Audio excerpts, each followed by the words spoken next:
တက္ကသိုလ်ဝင်စာမေးပွဲဆိုတာတချို့လူတွေအတွက်ဘဝတစ်ခုလုံးကိုဆုံးဖြတ်ပေးမယ်စစ်ပွဲတစ်ခုလိုပါပဲဒီနေ့ပြောပြပေးသွားမယ်ကိုရီးယားဇာလန်ကတော့တင်ချတော်မဖြေနိုင်တဲ့ចောင်းသူလေးတစ်ယောက်မထင်မှတ်ပဲအတိတ်ခေတ်ထဲကိုရောက်သွားပြီးနိုင်ငံတနိုင်ငံရဲ့အနာဂတ်ကိုပြောင်းလဲပေးခဲ့တဲ့အကြောင်းပဲဖြစ်ပါတယ်သူမနာမည်ကတော့ဒန်ဘီပဲဖြစ်ပါတယ်ဒန်ဘီဟာအထက်တန်းနောက်ဆုံးတဲ့ចောင်းသူတစ်ယောက်ပါဒါပေမဲ့သူမမှာပြဿနာအကြီးကြီးတစ်ခုရှိပါတယ်အဲ့ဒါကတင်ချဘက်မှာအားနေတာပဲဖြစ်ပါတယ်တင်ချတန်းတက်တိုင်းမှာသူမဟာအိပ်ပျော်နေတတ်ပြီးဆရာမင်းရင်လည်းဘာမှမဖြေနိုင်ပါဘူးတနေ့မှာတော့ဆရာကစိတ်တူပြီးဒန်ဘီကိုအတန်းရှိကိုခေါ်လိုက်ပြီးတင်ချကိုတွက်ခိုင်းမှတော့တယ်ဒါပေမဲ့ဒန်ဘီဟာမဖြေနိုင်ခဲ့ပါဘူး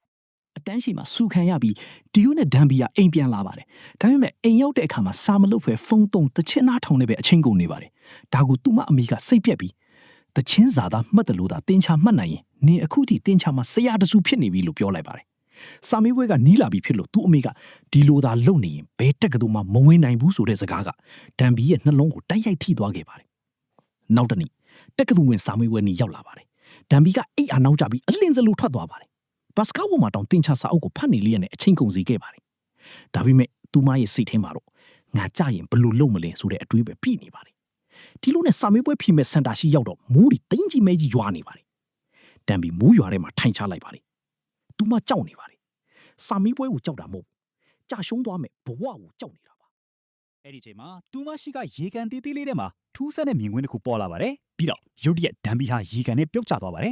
သူမနစ်မြုပ်သွားပြီးပြန်ပေါ်လာတဲ့အချိန်မှာတော့ထူးဆန်းစွာတခြားကဘာတစ်ခုတည်းရောက်နေခဲ့ပါပြီရှေးခေတ်ဂျိုဆောင်ခေတ်ကိုရောက်နေတာပဲဖြစ်ပါတယ်ရှေးခေတ်ဝတ်စုံဝတ်ထားတဲ့လူတွေကမိုးရွာဖို့ဆုတောင်းနေကြတာပါပဲ၃နှစ်လုံးမိုးမရွာတော့လူတွေဟာအစားအစာနဲ့ရေမရှိတော့လို့သေကုန်နေပြီလို့သူတို့ပြောနေကြတာကိုဒန်ဘီမြင်တွေ့နေရတာပဲဖြစ်ပါတယ်ဒန်ဘီကဒါကိုအံ့ဩပြီးရှေးခေတ်သမိုင်းကားရိုက်နေတာလားလို့မေးလိုက်ပါတယ်ဒါပေမဲ့အဲ့ဒီခေတ်ကလူတွေကတော့သူမကိုနတ်ဆိုးတစ်ပါးလို့ထင်သွားကြပါတယ်ဘယင်ကတော့ဒီမိန်းကလေးကဘလူလဲဆိုတာကိုအထူးဆန်းဖြစ်နေပါတယ်ဒီလိုနဲ့ဘယင်ရဲ့စသားရင်မှတ်တွေကသူမအနာချင်းကပ်လာပြီးဓာတ်နဲ့ဝိုင်းလာတဲ့အချိန်မှာတော့ဒန်ဘီကြောက်ပြီးကျမဟာမူးရွာအောင်လုပ်နိုင်တယ်ကျမဘာကြောင့်ဒီရောက်လာလဲဆိုတော့မူးရွာအောင်လုပ်ပေးဖို့ရောက်လာတာပါလို့လိန်ပြောလိုက်ဆိုလိုက်ပြီးတော့မူးရွာပါစီလို့အမြန်ဆူတောင်းပေးလိုက်ပါတယ်ဒီလိုနဲ့လူတွေကအဲ့ဒီစကားကိုမူးရွာပါစီမူးရွာပါစီမူးရွာပါစီလို့ပြန်ယူပြီးခေါင်းမိုးကြည့်တဲ့အချိန်မှာဒန်ဘီကထွက်ပြေးသွားခဲ့ပါတယ်နောက်ပိုင်းမှာဒန်ဘီကိုဗန်းမိပြီးဘယင်ရှေ့မှာပြန်ခေါ်လာပါတယ်အဲ့ဒီမှာဘယင်ကအယူသီးမှုယွန်ကြည်မှုတွေကိုမယုံတော့ပဲတိတ်ပံနဲ့တင်ချကိုလိလာရမယ်လို့အစီဝေးဝေးတစ်ခုမှာအမိန့်ကြေညာချက်တစ်ခုထုတ်ပြန်ပါတယ်ဒါပေမဲ့အကြီးကဲဖုန်းတော်ကြီးကတင်ချဆိုတာလည်းအယူသီးမှုတစ်မျိုးပဲလို့ပြန်ညင်းပြီးမိုးခေါင်တာကောင်းကင်ကနတ်မင်းကြီးကဒေါသထွက်လို့ပြောပါတယ်အသက်ရှင်ဖို့စ조사တဲ့ဒန်ဘီကကျမကအနာဂတ်ကလာတာတင်ချကိုတစ်ဖက်ကန်းကန်းအောင်တော်တယ်လို့ပြောလိုက်ပါတယ်ဘယင်ကစိတ်ဝင်စားသွားပြီးပိုက်တော်ကိုရတီဦးဒီတပုတ်ဖြေခိုင်းလိုက်ပါတယ်အစားမှာမတိတယ်လို့ဖြစ်နေပေမဲ့ဒါကပိုက်တော်ကိုရတီဦးဒီမှန်သွားတဲ့အချိန်မှာ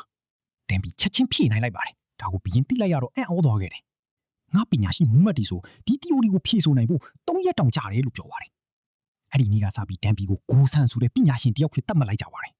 ဘယင်ကလူတွေကိုတင်ချတင်ပေးဖို့ဒန်ဘီကိုတာဝန်ပေးလိုက်ပါတယ်ဒါပေမဲ့ရေစရာကောင်းတာကဘယင်ကိုယ်တိုင်နံပါတ်1ရဲ့အရေးအတွက်တောင်မတတ်ပါဘူးဒါကြောင့်သူမကဘယင်ကိုအပေါင်းအနှုတ်အမြောက်အစားကနေစပြီးတဆင့်ချင်းတင်ပေးပါတော့တယ်နေတဖြည်းဖြည်းနဲ့သူတို့နှစ်ယောက်ပိုရင်းနှီးလာပြီးဒန်ဘီကဘယင်ကိုတိတ်ပံကိုခန္ဓာဖွဲ့စည်းပုံစိုက်ပျိုးရေးပညာထိသင်ပေးပါတော့တယ်တနည်းမှာတော့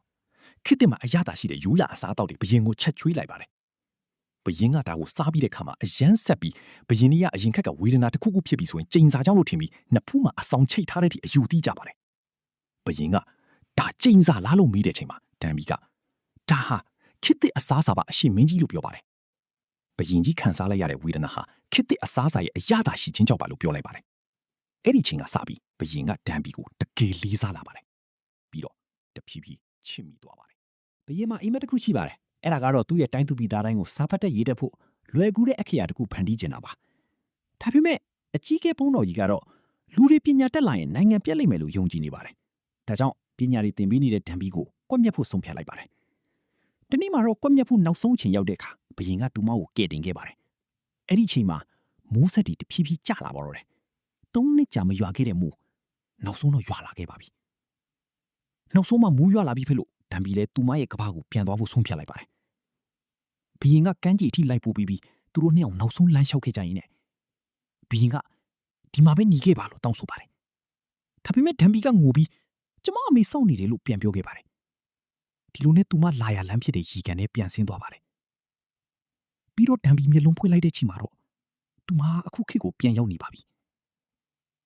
ဒန်ဘီရောက်သွားခဲ့တဲ့ခီအောင်မှာကုံဆုံးသွားခဲ့တဲ့ကြာချိန်မှလုံးကစက္ကန့်ပိုင်းပဲကုံသွားခဲ့တာပါသူမစာမွေးခန်းနဲ့အချီမီဝှင့်ငင်နိုင်ခဲ့ပါတယ်ဒါပေမဲ့ ဒံဘီကအရင်ကဒံဘီမဟုတ်တော့ပါဘူး။ သူမဘဝကိုနားလေလာပေါ်ခဲ့ပါပြီ။လူတွေကိုလည်းတန်ဖိုးထားတတ်လာခဲ့ပါပြီ လာများကြပြီးနောက်တနေ့မိုးရွာနေချိန်မှာတယောက်ယောက်ကသူမအပေါ်ထီးမိုးပေးလိုက်ပါတယ်ဒံဘီမောကြီးလိုက်တဲ့အချိန်မှာတော့ဂျိုးဆောင်ဖျင်နဲ့တူတဲ့မျက်နှာတစ်ခုသူကပြုံးပြီးငါတို့တွေ့ဘူးတယ်လေမင်းထီးကြံခဲ့တဲ့နေ့ကလို့ပြောလိုက်ပါတယ်ဒီလိုနဲ့အချစ်အချိန်ကံကြမ္မာအားလုံးဆက်နွယ်နေတဲ့အံ့ဩဖွယ်ဇာတ်လမ်းလေးကအဆုံးသတ်သွားပါတော့တယ်